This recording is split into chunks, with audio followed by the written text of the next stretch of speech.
यो दिव्याक्षरमुक्तजुष्टचरणोऽनन्तार्कते जोमये धाम्नी ब्रह्मपुरे शुभावयववान् दिव्ये निजे राजते यो धृत्वात्र नराकृतिं च सवृषां भक्तिं वितेनेक्षितौ तं धर्मीं ह्यवतारिणं च सहजानन्दं हरिं चिन्तये गुणातीतोऽक्षरं ब्रह्म भगवान् पुरुषोत्तमः जनो जानन्निदं सत्यं मुच्यते भवबन्धनात् श्री स्वामिनारायण भगवाननी जय। अक्षर पुरुषोत्तम महाराजनी जय। गुणातीतानंद स्वामी महाराजनी जय। भगत जी महाराजनी जय। शास्त्री जी महाराजनी जय। योगी जी महाराजनी जय। प्रमुख स्वामी महाराजनी जय। महंत स्वामी महाराजनी जय। स्वामीनारायण हरे वचनामृत पंचाड़ा प्रकरणનું ત્રીજું મુનિબાવાનું મોક્ષના કામમાં આવે તેને બુદ્ધિ કહીએ તેનું સ્વામિનારાયણ હરે સંવત 1877ના ફાગણ સુધી અષ્ટમીને દિવસ શ્રીજી મહારાજ ગામ શ્રી પંચાળા મધ્યે જીણાભાઈના દરબારમાં ઢોલિયા ઉપર વિરાજમાન હતા અને દોડો ફેંટો માથે બાંધ્યો હતો તથા દોડો ખેસ પહેર્યો હતો તથા દોડી પછેડી ઓઢી હતી અને પોતાના મુખારબિંદની આગળ પરમહંસની સભા તથા દેશ દેશના હરિભક્તની સભા ભરાઈને બેઠી હતી। શ્રીજી મહારાજે પોતાનો અવગુણ લે એ બુદ્ધિશાળી એની ઉપર ખૂબ ભારપૂર્વક વાત કરી। ત્યાર પછી હવે એવો જ બીજો એક અગત્યનો ટોપિક એ આવી રહ્યો છે। પછી શ્રીજી મહારાજે આજ્ઞા કરી છે કીર્તન ગાઓ। પછી સખી આજ મોહન દીઠા રે શેરીએ આવતા રે, આ પ્રેમાનંદ સ્વામીનું પદ છે। એ પદ સંતોએ પરમહંસોએ ગાયું। એ કીર્તન પરમહંસ ગાવા લાગ્યા ત્યારે વળી શ્રીજી મહારાજ બોલ્યા છે હવે કીર્તન રાખો। અને આ કીર્તન ગાયા તેમાં હેત બહુ છે, ભગવાનને વિશે હેતનું પ્રેમનું એમાં વર્ણન આવે છે। એટલે શ્રીજી મહારાજ કે આ કીર્તન ગાયામાં હેત બહુ છે। તે હેતનો અમે વિચાર કર્યો છે, હેત મોટી વાત છે અને હેતે કરીને ભગવાનને ભજવા એ ઠીક છે। શ્રીજી મહારાજ પહેલાં મહિમા કહે છે। મહારાજ કહે છે કે આ કીર્તન સાંભળ્યામાં હેત બહુ જણાયું અને હેત એ બહુ મોટી છે વાત છે। ભગવાનમાં હેત કરવું એ મોટી વાત છે। ભગવાનને સત્પુરુષની અંદર શ્રીજી મહારાજે મધ્યના 59માં વચનાઓની અંદર કીધું કે ભગવાનને સંતને વિશે જો હેત થાય તો હેતે કરીને જીવ કૃતાર્થ થઈ જાય છે, એટલે કે એ પોતે અક્ષરધામને પામી જાય છે। એવી જ વાત શ્રીજી મહારાજે મધ્યના 56માં વચનાઓની અંદર વાત કરી કે ભગવાનને વિશે પ્રીતિ છે એ ઘણી મોટી વાત છે, એ સામાન્ય વસ્તુ નથી। હવે ભગવાનને વિશે કે આવા સત્પુરુષને વિશે જો પ્રીતિ થાય તો મહારાજ કહે છે કે ઘણી મોટી વાત છે અને ભગવાનને ભજવા હેતે કરીને એ પણ એક સારી વસ્તુ છે। એટલી વાત કર્યા પછી મહારાજ કહેવાય અમે વિચાર કર્યો। હવે શ્રીજી મહારાજ આ વચનામૃતની અંદર હવે આગળ જે વાત કરે છે એમાં વારંવાર એક એક મુદ્દો બતાવે છે, પણ એમાં પછી વિચાર કરીને એમાં જે પ્રશ્ન આવે એ પ્રશ્ન એ ના થાય એના માટે શું કરવું। ફરી મહારાજ પછી કહે છે કે ભાઈ આ રીતે કરવું એ ઠીક છે, એમાં પણ પછી કે મહારાજ કે એમાં પણ આટલો અમે વિચાર કર્યો ફરી તો આ રીતે કરવું એ ઠીક છે। તો હેત કરવું પણ કેવી રીતે કરવું એની ખૂબ વિસ્તૃત છણાવટ શ્રીજી મહારાજ પોતે આ વચનાવટની અંદર કરે છે।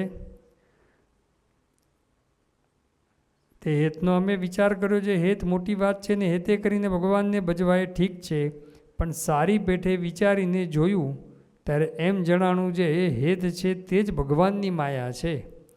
મહારાજ કે અમે વિચાર કર્યો સારી પેઠે તો પાછું હેત છે પાછી માયા પણ છે। એ ભગવાનની માયા આખું જગત જે ચાલે છે શેના લીધે ચાલે છે? હેતથી, પ્રેમથી, એનાથી જ આખું જગત એ બધું ચાલે છે। હેતને પ્રેમ ન હોય તો બધું લુખ્ખું લાગે, સાવ બધું નિરસ, કે કોઈને જીવવાનું કંઈ મન જ ના થાય એવું થઈ જાય। એટલે મહારાજ કહે છે કે હેત છે જ ભગવાનની માયા છે. કેમ જે સ્ત્રીઓ પરસ્પર બોલતી હોય, જોતી હોય, સ્પર્શ કરતી હોય તેમાં બીજી રીતનું હેત છે, અને પુરુષ હોય ને પરસ્પર બોલે, જુએ, સ્પર્શ કરે તેમાં પણ બીજી રીતનું હેત છે. અને પુરુષ જે તે સ્ત્રીને જોતો હોય ને આલિંગન કરતો હોય, તેની વાર્તા સાંભળતો હોય, તેનો સુગંધ લેતો હોય ને તેની વાર્તા કરતો હોય, તેને વિશે જેવું હેત થાય છે ને સ્ત્રીમાં પુરુષનું મન આકર્ષણ થઈ જાય છે તેવું પુરુષને પુરુષમાં નથી થતું. તથા સ્ત્રી હોય તે પુરુષને જોતી હોય, આલિંગન કરતી હોય ઇત્યાદિ પુરુષના સંબંધે કરીને સ્ત્રીને હેત જેવું પુરુષમાં થાય છે ને તેનું મન પુરુષમાં સમગ્રપણે ખેંચાઈ જાય છે તેવું સ્ત્રીમાં નથી થતું. માટે જે થકી જગતનો પ્રવાહ છે ને જે જીવને સંસ્કૃતિને બંધનની કરનારી છે એવી જે ભગવાનની માયા તે જ હેતરૂપે છે.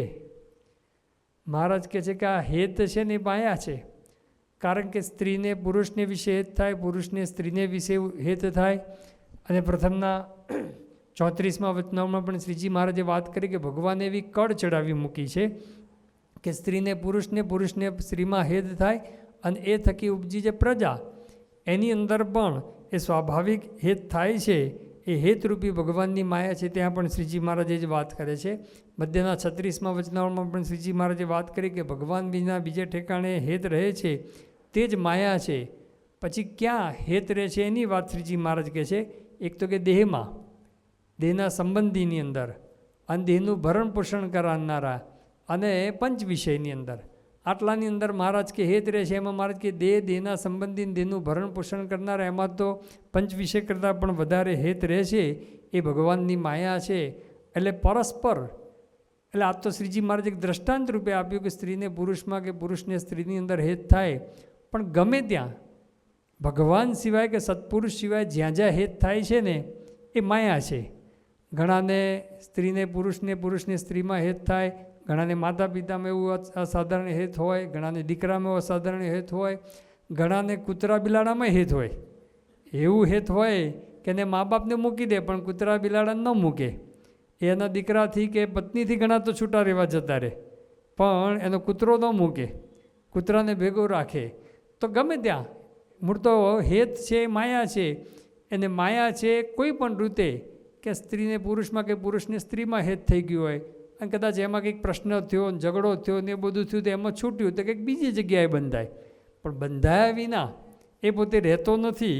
અને એટલા માટે તો આજે જોઈએ કેટલી જગ્યાએ લોકો આ બધા પશુની અંદર પણ પ્રેમ થઈ જાય છે, તો પોતાનું વિલ દીકરાને કે પત્નીને કે મા બાપને કશું નથી લગતા, ને એ કૂતરાના કે બિલાડીના નામે આખું વિલ કરી જાય. હવે એ શું કરશે, હોય એને ક્યાં ભોગવવાનું, શું કરવાનું, પણ ભગવાન જાણે જે કરતા. પણ હેત છે મૂળ તો, એ હેત છે. એટલા માટે તો એની અંદર એ બંધન થતું હોય છે. એટલે અરસપરસ ગમે ત્યાં કોઈ પણ જગ્યાએ એ હેત થાય એ માયા છે. મહંત સ્વામી મહારાજ પોતે વાત કરે છે કે એક વખતે વર્ષો પહેલાં યુવકમાં હતા ત્યારની વાત કરે છે કે ટ્રેનમાં આવતા હતા અને 4-5 યુવાનો પાવાગઢ ચડીને આવેલા. પાવાગઢ ચડવા ગયા છે, ઉપર ચડ્યા ડુંગરો, અને પછી નીચે ઉતર્યા એટલે થાકીને લોથ થઈ ગયેલા, ટ્રેનમાં બેઠેલા, અને એકદમ આમ થાકીને લોથ થઈને જેમ તેમ પડ્યા હતા. પછી એક બીજું સ્ટેશન આવ્યું, અને ત્યાં આગળથી એક યુવાન સ્ત્રી એ ડબ્બાની અંદર એ કમ્પાર્ટમેન્ટમાં ચડીને બધો થાક ઉતરી ગયો, આમ બધા બેઠા થઈ ગયા, અને એકદમ આમ વાળ ઓઢવા માંડ્યા, અને આમ બધું સેટ કરવા માંડ્યા, અને બધું કરવા માંડ્યા. તો ગમે તે રીતે એ બંધન થાય છે. મહારાજ કહે છે કે એ હેતરૂપી માયા છે. અને કોકને કીધું ને એ પ્રમાણે પશુમાં, પક્ષીમાં કે દીકરાની અંદર એવું અસાધારણ હેત હોય, એ પણ આપણને જોવા મળે. શ્રીજી મહારાજ પોતે વન વિચરણ કરતાં કરતાં ગુજરાતની અંદર પધાર્યા, અને એમાં લોઢવાની અંદર ગયા, લખુચારણના ત્યાં. અને શ્રીજી મહારાજને પોતે માખણ જમાડે અને બધું જાત જાતના ભાતનું બધું જમાડે. પછી મહારાજે પોતે એની સેવાથી રાજી થઈને કીધું કે માગે તે આપવું. તો કે મહારાજ મારો વીરો દીકરો અને 60 ભેંસો અમર રહે. કે શ્રીજી મહારાજ કે તું એ અમર નથી રહેવાની, હું એ નથી રહેવાનો આ લોકમાં, તો પછી આ વીરો દીકરોને 60 ભેંસો ક્યાંથી રહેવાના. પણ એને એવું હેત કે ભાઈ ભલે હું જતી રહું, પણ મારો વીરો દીકરોને 60 ભેંસો તો અખંડ રહેવા જોઈએ. મહારાજ કે તને માગતા નથી આવડતું, મને આપતા તો આવડે છે, અક્ષરધામ આપીશું. એ મહારાજે એ રીતે કોલ આપ્યો. પણ કેટલું હેત હશે. ભગવાન સાક્ષાત માગવાનું કહે છે તેમ છતાં પણ દીકરો અને 60 ભેંસો અમર થઈ જાય એવું માગે છે. એમના માગ્યું ભાઈ અક્ષરધામ માગી લઈએ, કારણ કે એવું દીકરાની અંદર એવું અસાધારણ હેત હતું, એટલા માટે એમાં એને બંધન થઈ ગયેલું. ભેંસોમાં એવું હેત થઈ ગયેલું, પશુમાં એવું હેત થઈ જતું હોય છે, સ્થાનમાં બધું બંધન થઈ જતું હોય છે. ઘણા સ્થાનમાં બંધાતા હોય છે. શ્રીજી મહારાજ વન વિચરણની અંદર નીકળેલા અને એક મહાત્માજી પોતે બાવાજી મળેલા, એ વડ નીચે હતા. તો વડ છોડે નહીં. એ કે આ વડ હું જ્યારથી આવ્યો ત્યારથી આ વડ નીચે છું, તો વડનો ત્યાગ ના થાય. એટલે વડની અંદર પશુમાં, પક્ષીમાં, ઝાડમાં, સ્થાનમાં, એ બધી જગ્યાએ એ બંધન થતું હોય છે. મહારાજ કે આ હેતરૂપી માયા છે. એટલે પછી મહારાજ કહે છે કે અમે એ વિચાર કર્યો કે ભાઈ આ હેતરૂપી માયા એમાં તોડીને ભગવાનની અંદર હેત કરવું તે માયા નથી. સત્પુરુષમાં હેત કરવું એ માયા નથી. આ જગતનું હેત છે ને કોઈ પણ જગ્યાએ, સ્ત્રીને પુરુષ, પુરુષને સ્ત્રીમાં, કે દેહમાં દેહના ભરણ પોષણ કરનારા, કે સંબંધીમાં, કે સ્થાનમાં, કે પશુ પક્ષીમાં, જ્યાં જ્યાં હેત થાય ભગવાનને સત્પુરુષ સિવાય, આ હેત કેવું છે? માયા છે. માયા છે એટલે શું? તે બંધન કરતા. માયા છે એટલે એ બંધન કરતા છે.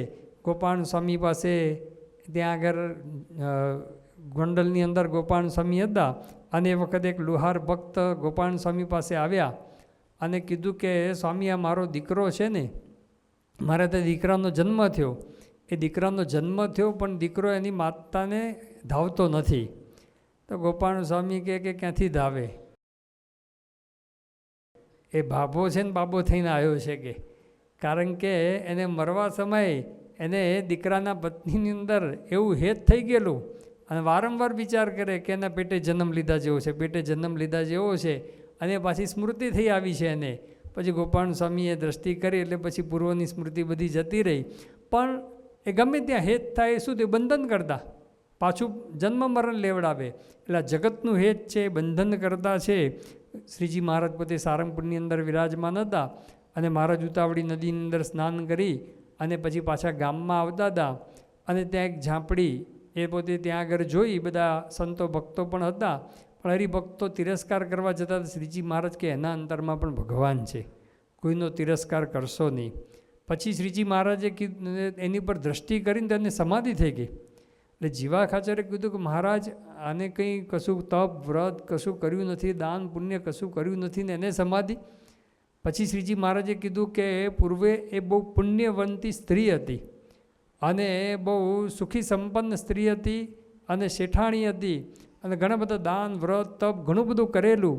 અને એક વખત ચોમાસાના સમયની અંદર એ પોતે પોતાના મહેલની અંદર ઝરૂખાની અંદર બેઠેલી, અને ત્યાં એક ઝાંપડો વાંસળી વગાડતો વગાડતો ત્યાંથી નીકળ્યો. વરસાદ ઋતુનો સમય હતો અને એકદમ રૂપાળો હતો, અને એને ખાલી જોયા, પેલા ઝાંપડાને જોયા, ઝરૂખામાં બેઠા બેઠા, બારીમાં બેઠા બેઠા, અને જોયું એમાં બંધન થઈ ગયું. એને પહેલાં એ તો જોયું નથી, આ તો 50% વનવે હેત હતું. એ વનવે હેત હતું તો પણ એને એવું મનમાં ચિંતવન થવા માંડ્યું, અંધકાળે એ જ યાદ આવ્યો, અને એમાંથી પછી એને આ બીજો જન્મ એ ઝાંપડીનો લેવો પડ્યો છે. એટલે શ્રીજી મહારાજે પોતે ત્યાં આગળ એ કોઈ જાતનું આવી જગતની વાસના, જગતની અંદર હેત આવું રાખવું ને એ બધી વાતો પણ મહારાજે ત્યાં આગળ સમજાવી. પણ આવું જગતનું હેત છે કોઈ પણ જગ્યાએ એ બંધન કરતા છે, અને ભગવાનને સંતની અંદર જે હેત છે ને એ મુક્તિપ્રદ છે, એ આપણને મોક્ષપ્રદ છે, મોક્ષ કરે, અક્ષરધામ આપે એવું છે. શ્રીજી મહારાજે પ્રથમના 54મા વચનાવળની અંદર મુક્તાંશએ પ્રશ્ન પૂછ્યો, ભાગવત ધર્મનું પોષણ કેમ થાય ને મોક્ષનું દ્વાર કેમ ઉગાડું થાય? તો શ્રીજી મહારાજે ત્યાં જ જવાબ આવ્યો કે સ્વધર્મ, જ્ઞાન, વૈરાગ્ય ને ભગવાનની મહાત્મ્ય સહિત એવી જે ભક્તિ તેણેયુક્ત એવા જે એકાંતિક સાધુ, તેના પ્રસંગ થકી આ જીવને ભાગવત ધર્મનું પોષણ થાય છે અને મોક્ષનું દ્વાર ઉગાડું થાય છે. પછી શ્રીજી મહારાજ ભાગવતનો શ્લોક બોલે છે, શ્રીમદ ભાગવતના 3જા સ્કંદનો, કે પ્રસંગ મજરમ પાશમ આત્મન કવયો વિદુહુ સ એવ સાધુષુ કૃતો મોક્ષદ્વારમ અપાવૃતમ. એ કે આ પ્રસંગ એટલે કે હેત, આ પ્રીતિ એ જગતની અંદર દેહને દેહના સંબંધની અંદર જે પ્રસંગ છે એ મોટા મોટા વિદ્વાનો, કવિઓ, પંડિતો એને એ પાશમ બંધન કરતા માને છે, કે બંધન કરતા છે. આ જગતની અંદર જે પ્રસંગ કરીએ, હેત કરીએ, બંધન કરતા છે. સ એવ સાધુષુ કૃતો, એ જ હેત, એ જ પ્રસંગ જો આવા ભગવાનના એકાંતિક સંતને વિશે થાય તો મોક્ષ દ્વારમ અપાવૃતમ, મોક્ષનું દ્વાર ઉગાડું કરે છે. એટલે જગતનું હેત છે, બંધન કરતા છે. ભગવાનને સંતનું જે હેત છે એ મુક્તિપ્રદ છે. પ્રથમના 42મા વચનાવળમાં શ્રીજી મહારાજે બહુ સરસ વાત કરી છે. શ્રીજી મહારાજ કહે છે કે આ પરસ્પર હેત થાય છે, માયા તો છે, એ તો વાત કરી મહારાજ કહે છે. શ્રીજી મહારાજ કહે છે કે આ જગતની અંદર કેટલાય પુરુષો સ્ત્રીઓને વિશે હેત કરે છે, સ્ત્રી છે પુરુષને વિશે હેત કરે છે, તો પણ કોઈને ભગવાનના ધામની પ્રાપ્તિ થતી નથી. એને તો મહારાજ કે ગોરધમ નરકની પ્રાપ્તિ થાય છે. પણ શ્રીજી મહારાજ કહે છે ગોપીઓ છે, એ ગોપીઓએ પોતે શ્રીકૃષ્ણ ભગવાનને વિશે એ કામ બુદ્ધિએ કરીને હેત કરેલું. તેમ છતાં પણ સામે પાત્ર શુદ્ધ હતું ને, સામે પાત્ર શુદ્ધ હતું તો પછી એ ગોલોકને પામી, એ ભગવાનના ધામને પામી. એમ ભગવાનને સંત આપણે જે જગતની અંદર હેત કરીએ છીએ એનું એ જ હેત એ જો ભગવાનને સંતની અંદર થઈ જાય તો એ મોક્ષને આપનારું એ બની જતું હોય છે. એટલે જગતનું હેત બંધન કરતા છે અને ભગવાનને સંતની અંદર જે હેત કરીએ એ મોક્ષને આપનારું છે. બીજું જગતની અંદર એ જ્યાં પણ જે જગ્યાએ પણ આપણને સ્થાનમાં, વ્યક્તિમાં, પશુ પક્ષીમાં જ્યાં પણ હેત થાય એ બધું આપણને અજ્ઞાન ઉપજાવનારું છે, વધારે ને વધારે અજ્ઞાન દ્રઢ કરાવનારું છે. અને અજ્ઞાન દ્રઢ થાય એટલા માટે જ આ જન્મ મરણ એ બધું ઊભું થતું હોય છે કે હું ને મારું એ જ દ્રઢ કરાવે છે. અને જ્યારે આ સત્પુરુષની અંદર હેત કર્યું હોય ને એ આપણને જ્ઞાનપ્રદ છે, જ્ઞાન આપનારું છે. શ્રીજી મહારાજે વરતાલના 11મા વચનાની અંદર કીધું કે સત્પુરુષને વિશે દ્રઢ પ્રીતિ એ જ આત્મદર્શનનું સાધન છે, પરમાત્માના સાક્ષાત દર્શનનું પણ એ જ સાધન છે. એટલે આત્મા પરમાત્માને જ્ઞાનને સિદ્ધ કરાવે છે આ સત્પુરુષની અંદર હેત કર્યું હોય. અને પેલું તો હું ને મારું વધારે દ્રઢ કરાવે. આ હું, આ મારો દેહ અને આ મારા સંબંધી એ વધારે દ્રઢ કરાવે છે. એટલે અજ્ઞાન વધારે દ્રઢ કરાવે છે જગતનું હેત. અને ભગવાનને સંતની અંદર, સત્પુરુષની અંદર હેત છે એ તો આત્મા પરમાત્માનું જ્ઞાન સિદ્ધ કરાવે છે. બીજું આ જગતની અંદર જ્યાં પણ હેત કર્યું હોય ને એ અત્યંત દુઃખદાયક છે, અત્યંત દુઃખદાયક છે. કારણ કે એમાં દુઃખ સિવાય બીજું કાંઈ જ નહીં. એ યોગ થાય તોય દુઃખ, વિયોગ થાય તોય દુઃખ, બે રીતે દુઃખ છે. એટલે બે રીતે એ આપણને દુઃખ આપનારું છે જગતનું હેત. જ્યારે ભગવાનને સંતની અંદર જો હેત કર્યું હોય ને અત્યંત સુખદાયક છે. પેલું અત્યંત દુઃખદાયક છે અને સત્પુરુષની અંદર હેત કર્યું હોય અત્યંત સુખદાયક છે. અને તેના 11મા વચનાની અંદર મુક્તાન સ્વામીએ પોતે પ્રશ્ન પૂછ્યો કે જેવી નિર્વિકલ્પ સમાધિની અંદર શાંતિ રહે એવી સમાધિ વિના શાંતિ રહે એવો કોઈ ઉપાય ખરો? નિર્વિકલ્પ સમાધિની અંદર શાંતિ એટલે જેમાં કોઈ બીજો સંકલ્પ વિકલ્પ નહીં, કશું જ નહીં, એકદમ શાંત મન, શાંતિ સિવાય બીજું કશું જ નહીં. એવું કે નિર્વિકલ્પ સમાધિની અંદર જેવી શાંતિ રહે એવી સમાધિ વિના શાંતિ રહે એવો કોઈ ઉપાય ખરો? તો શ્રીજી મહારાજે કીધું, મહારાજ કહે છે કે ભગવાનને, ભગવાનના સંતને વિશે એ જો આત્મબુદ્ધિ કરે, પ્રીતિ કરે તો શ્રીજી મહારાજ કે નિર્વિકલ્પ સમાધિમાં જેવી શાંતિ રહે ને એવી સમાધિ વિના પણ આ ભગવાનને, ભગવાનના ભક્તમાં જો આત્મબુદ્ધિ પ્રીતિ કરી હોય ને તો શાંતિ રહે. કેટલી મોટી વાત કહેવાય. નિર્વિકલ્પ સમાધિ જેવી શાંતિ જો આ ભગવાનમાં કે સત્પુરુષની અંદર પ્રીતિ થઈ જાય તો પછી એ શાંતિ થઈ જતી હોય છે. તો ભગવાનને સંતની અંદર હેત એ શાંતિદાયક છે, જગતનું હેત દુઃખદાયક છે. એટલા માટે શ્રીજી મહારાજ કહે છે કે આ હેતરૂપી માયા છે એમાંથી આપણે નીકળી અને ભગવાનને સંતની અંદર એ હેત કરવું એ શ્રીજી મહારાજે આપણને અહીંયા સમજાવ્યું. ત્યાર પછી મહારાજ પેલી આ તો વાત કરી, હવે એમાં પણ આગળ પછી શ્રીજી મહારાજ વાત કરે છે એવી જે ભગવાનની માયા તે જ હેતરૂપે છે. પછી એમ વિચાર થયો છે. એટલે વારંવાર મહારાજ હવે વિચાર, પછી આટલી વાત કર્યા પછી કે હવે એમાંય વિચાર થયો છે. પછી એમ વિચાર થયો છે શબ્દ, સ્પર્શ, રૂપ, રસ અને ગંધ એ જે પંચ વિષય છે તે બીજે ઠેકાણેથી મિથ્યા કરીને ભગવાનમાં જ આત્યંતિક સુખ જાણીને જોડ્યા હોય તે તો ઠીક છે, તે માયા નથી. જે હમણાં કીધું ને કે ભાઈ બીજે ઠેકાણેથી પંચ વિષયમાંથી વૃત્તિ તોડી અને ભગવાનની અંદર એ જોડી દેવી એ માયા નથી. એ તો બીજું પંચ વિષય દુઃખદાયક છે. અને ભગવાનને સંતની અંદર જોડ્યા હોય એ અત્યંતિક સુખ જાણીને, આત્યંતિક સુખ ભગવાનને સંતમાં જ છે એમ જાણીને ભગવાનની અંદર પંચ વિષય કરીને જોડાયો હોય તે તો ઠીક છે, માયા નથી. આ બહુ અઘરી વાત છે. પંચ વિષયમાંથી વૃત્તિ ઉખેડવી, બધેથી વૃત્તિઓ શબ્દ, સ્પર્શ, રૂપ, રસ, ગંધ એ બધા પંચ વિષયમાંથી ઉખેડી નાખવી વિષય વિના તો રહી શકાતું નથી. મહારાજે પ્રથમનું 32મું અમદાવાદના બીજા વચનામૃતમાં વાત કરી કે જેમ વિમુખ જીવ છે એને જગત સંબંધી પંચ વિષય છે, ભગવાનના ભક્તને ભગવાન સંબંધી પંચ વિષય છે. તો શ્રીજી મહારાજ કહે કે જગત સંબંધી પંચ વિષયને મિથ્યા કરી નાખવા, કે આ બધા નાશવંત છે, તુચ્છ છે, એને બધા નકારા છે એમ સમજીને એ મિથ્યા કરીને ભગવાનને સંતની અંદર જોડવા એ સારી વાત છે. આ તો બહુ, કારણ કે પંચ વિષયમાંથી વૃત્તિ ઉખેડવી, અંતર ઊંડી ઈચ્છા રહે તે તો કેમ કરીને તજાય છે. અંતરમાં સતત પંચ વિષયના વિચારો ચાલતા હોય, સૂતા ઉઠી સુખ ના કરે હિસોરા હજાર રે, કે ઉઠીએ ત્યારથી જ પંચ વિષયના વિચાર ચાલતા હોય, એ પંચ વિષયને મિથ્યા કરવા, ખોટા કરવા, માઇક પંચ વિષયને અને ભગવાન સંબંધી પંચ વિષયને સાચા કરવાને એમાં જોડાવવું એ બહુ જ મોટી વાત છે શ્રીજી મહારાજ કહે છે. પરંતુ એની અંદર પણ મહારાજ કહે છે કે બધું મહારાજ બીજું શું કરવું જોઈએ, શું પ્રશ્ન થાય છે એ મહારાજ કહે છે. ભગવાનમાં જ આત્યંતિક સુખ જાણીને જોડ્યા હોય તો ઠીક છે, તે માયા નથી. પછી વળી તેમાં પણ વિચાર થયો જે એ પણ ઠીક નહીં. વાત તો આટલી વાત કરી કે પેલામાંથી ખોટા કરી નાખ્યા છે. પ્રથમના 26મા વચનામૃતમાં, મધ્યના 62મા વચનામૃતમાં કીધું કે આ વિષય છે એ તો સડેલ કૂતરા જેવા છે ને આવી બધું ખોટા કરી નાખ્યા, અને ભગવાન સંબંધી પંચ વિષય જ સાચા છે એવું કરી નાખ્યું. તેમ છતાં પણ મહારાજ કહે છે કે એમાં પણ વિચાર થયો છે એ પણ ઠીક નહીં. કાં જે ભગવાનના રૂપ કરતાં અધિક રૂપ, અધિક સ્પર્શ, અધિક રસ, અધિક ગંધ, અધિક શબ્દ તે બીજાને વિશે જણાય તો ભગવાનને મૂકીને તેને વિશે હેત થઈ જાય. મહારાજ કહે છે કે પંચ વિષય આ એવા છે ને અનાદિકાળનો ઢાળો છે. આમ તો ભગવાનની અંદર ભગવાનનો જેવો શબ્દ છે, ભગવાનનો જેવો સ્પર્શ છે, ભગવાનનું જેવું રૂપ છે, ભગવાનનો જેવો રસ છે, ભગવાનનો જેવો ગંધ છે એવું ક્યાંય નથી. છતાં પણ મહારાજ કહે છે કે આ જગતનો તરફનો ઢાળો છે ને એટલે ભગવાન કરતાં બીજે ઠેકાણે એ માલ મનાવી દે.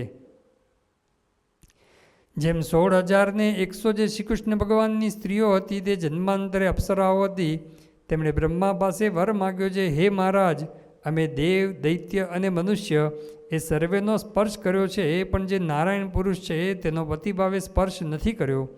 માટે એવી કૃપા કરો જે એ અમારા પતિ થાય. પછી બ્રહ્માએ કહ્યું છે, તમે તપ કરો, તમારા પતિ નારાયણ થશે.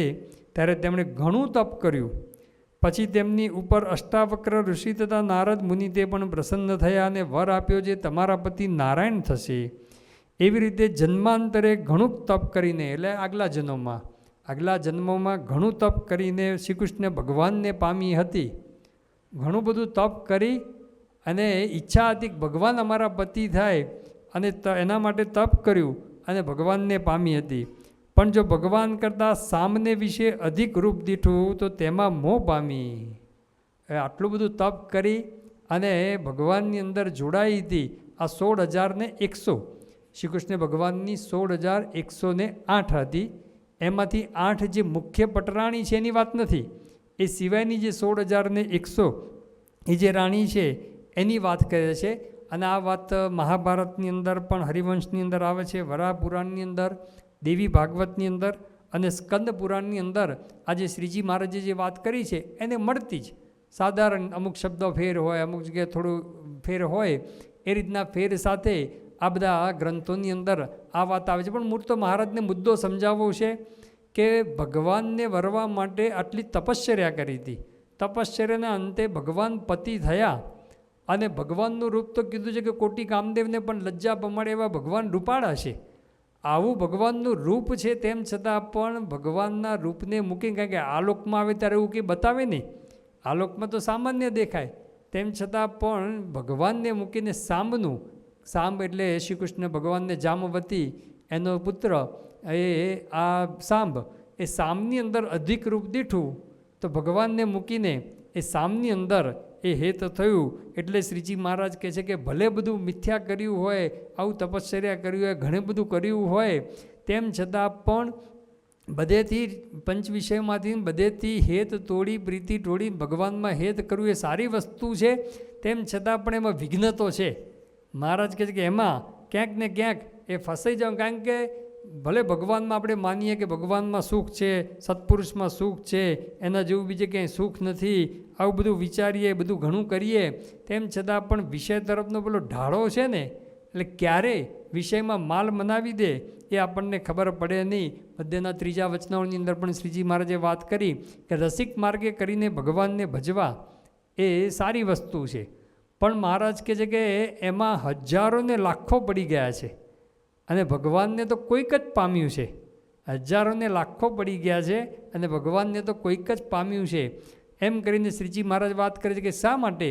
તો મહારાજ કહે છે કે સ્ત્રીના રૂપનું, ગુણનું, આ બધાનું જ્યારે વર્ણન આવે શાસ્ત્રની અંદર, એ ભલે ભગવાનના ભક્ત હોય એના બધાનું વર્ણન આવે, પરંતુ એમાં જ્યારે વર્ણન આવે અને એ વખતે લેશ માત્ર પણ મહારાજ કહે છે કે મન વિકારને પામે, લેશ માત્ર પણ મન વિકારને પામે તો એ કલ્યાણના માર્ગ થકી એ પડી જાય છે.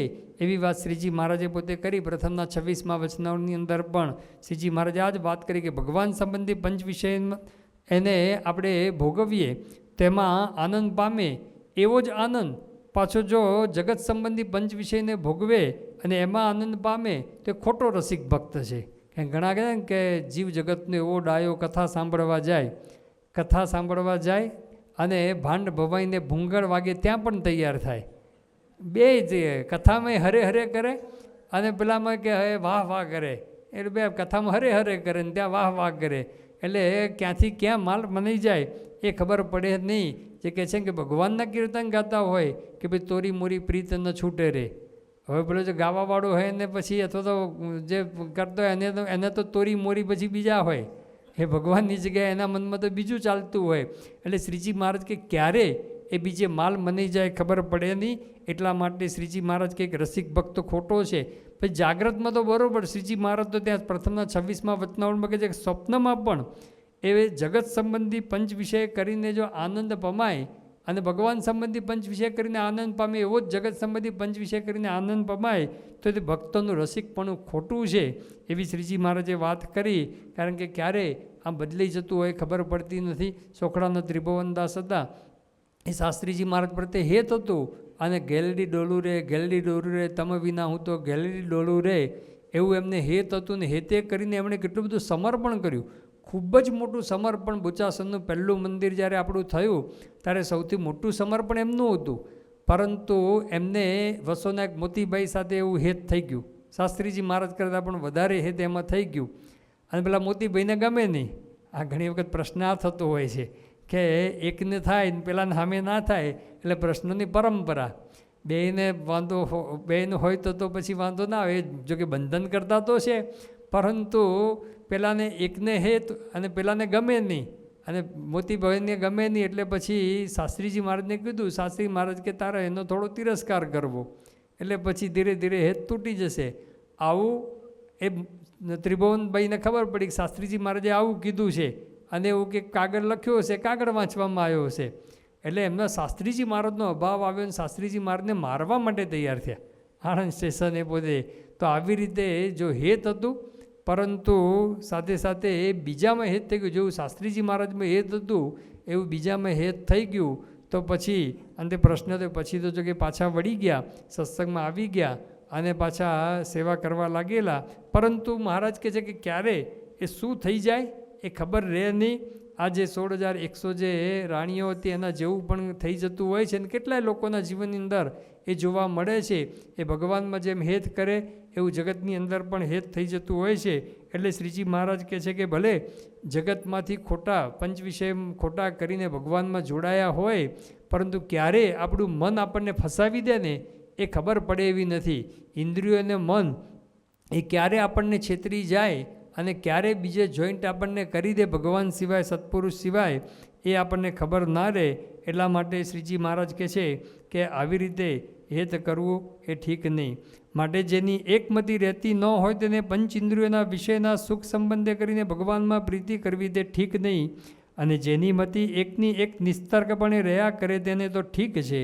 મહારાજ કે આવી રીતે જેને એકમતી ના રહેતી હોય ને, ઘડીકમાં ભગવાનમાં સુખ છે એમ માનીને જોડાય અને ઘડીકમાં પાછો વિષયમાં પણ સુખ છે માનીને ત્યાં જતો રહે, આવું જેને રહેતું હોય તો મહારાજ કહે છે કે એને આવી રીતે હેત કરવું તે એ ઠીક નથી. જેને નિસ્તર્કપણે રહેતું હોય કે બસ ભગવાનમાં જ સુખ છે, બીજે ક્યાંય સુખ જ નથી, બીજે ક્યાંય માલ જ નથી, એક પાક્કું થઈ ગયું હોય એના માટે વાંધો નથી. જેમ ગોપીઓ હતી, એને શ્રી કૃષ્ણ ભગવાનના જે દિવસથી ચરણાવિંદનો સ્પર્શ કર્યો પંચ વિષય ઝેર જેવા થઈ ગયા અને એમને બસ રાત દિવસ એમને તો શ્રી કૃષ્ણ ભગવાનને વિશે લગ્ની લાગેલી હતી.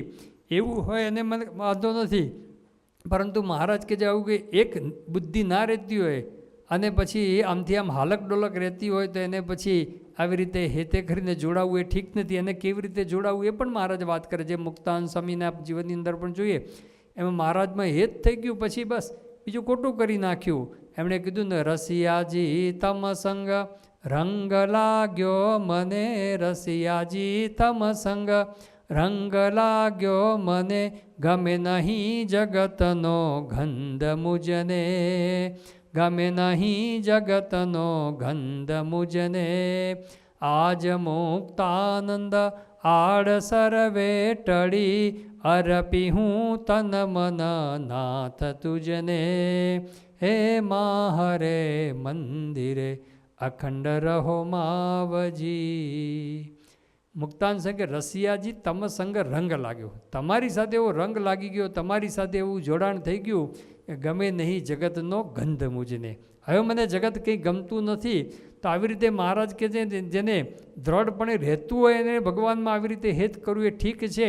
પણ જો આવું નિસ્તર્ક બુદ્ધિ રહેતી ન હોય, એકમતી રહેતી ન હોય અને વારંવાર ભગવાનમાં હેત માને, ઘડીકમાં પંચ વિષયમાં પણ હેત માને, તો એને ભગવાનમાં પ્રીતિ કરવી એ ઠીક નહીં.